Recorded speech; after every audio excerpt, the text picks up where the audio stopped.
حضرت بلال حبشی نے ایک واقعہ بتایا کہ حضور صلی اللہ علیہ وآلہ وسلم کے مہمان بہت آیا کرتے تھے، تو اگر گھر میں کچھ نہیں ہوتا تھا کھلانے کا تو وہ کسی سے قرض لے کے اور خرچہ پورا کر کے کھلانے پلانے کا انتظام کیا کرتے تھے مہمانوں کا۔ ایک دفعہ ایک یہودی آیا کرتا تھا وہاں پر حضور صلی اللہ علیہ وسلم کی مسجد میں، وہاں پر آ کے بیٹھا کرتا تھا، دیکھتا تھا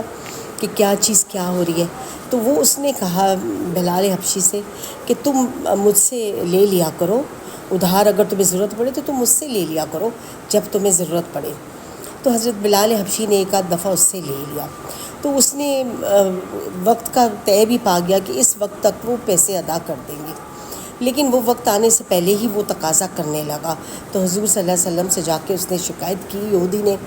تو آپ صلی اللہ علیہ وآلہ وسلم نے فرمایا کہ بھئی ابھی تو ٹائم باقی ہے پیسے دینے کا، لیکن وہ شخص غصے میں بولنے لگا، بہت غلط بات کرنے لگا غصے میں، اور اظہار کرنے لگا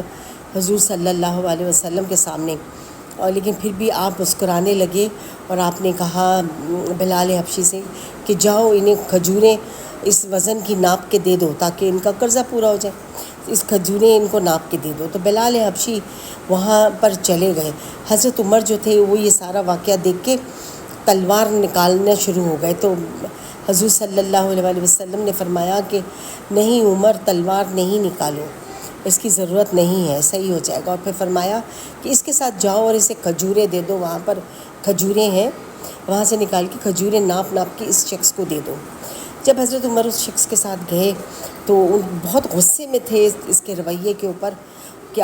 اس شخص نے ذرا سی بدتمیزی کی ہوئی تھی، تو بہت سخت غصے میں تھے، لیکن وہ وہاں پر جب پہنچا تو وہ کچھ بات کرنے لگا،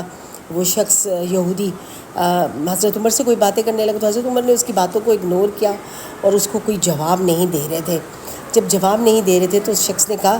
حضرت عمر سے کہ کیا تم مجھ سے ناراض ہو؟ مجھ سے ناراض نہیں ہو، میں تمہیں ایک بات بتانا چاہتا ہوں، میں جو اظہار کر رہا تھا نا، میں تمہیں ایک بات بتانا چاہتا ہوں۔ تو حضرت عمر نے کہا کہ ہاں بولو کیا بات ہے؟ تو وہ کہنے لگا کہ میں نا تورات کا عالم ہوں، میں نے تورات ختم کی ہوئی ہے، میں اس کا عالم ہوں اور میں نے یہ پوری پڑھی ہوئی ہے، اور اس میں میں نے جو تعریف ہمارے پیارے محمد مصطفیٰ صلی اللہ علیہ وآلہ وسلم کی لکھی ہوئی ہے، میں نے اس سے بھی زیادہ ان کو پایا ہے۔ وہ سبحان اللہ، کیا تعریف ان کی اس میں لکھی ہوئی ہے، اس سے بھی زیادہ میں نے ان کو پایا ہے۔ جب میں نے جان بوجھ کے میں نے غصے کا اظہار کیا، میں یہ دیکھنا چاہتا تھا کہ یہ اس کے مطابق کتنے ہیں، تو میں نے دیکھا کہ وہ اس سے بھی زیادہ انہوں نے میری غصے کا کوئی جواب نہیں دیا اور صبر کیا اور مسکرائے، اور یہ سب رویہ میں نے دیکھا تو میں تو گرویدہ ہو گیا ہوں۔ تو اب تم نے مجھے کھجوریں نہیں چاہیے، مجھے کوئی چیز نہیں چاہیے، میں صرف یہ دیکھ رہا تھا کہ کیا کتاب سچی ہے؟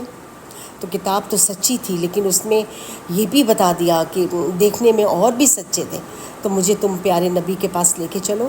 اور میری معافی بھی کرواؤ اور مجھے اس رب کا کلمہ بھی پڑھواؤ۔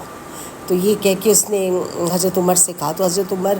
ان کو لے کے اپنے ساتھ آئے اور اس کو معافی بھی دلوائی اس یہودی کو، اور اس نے کلمہ بھی پڑھا اور وہ دین سے اتنا متاثر ہوا اور ایک بہت بڑا عالم دین بنا۔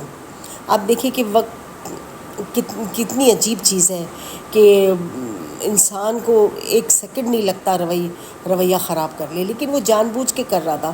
وہ یہ دیکھنا چاہتا تھا کہ کتاب کتنی سچی ہے۔ سبحان اللہ، ہماری نبی کی کیا شان ہے۔ اللہم صلی علی محمد وعلی آل محمد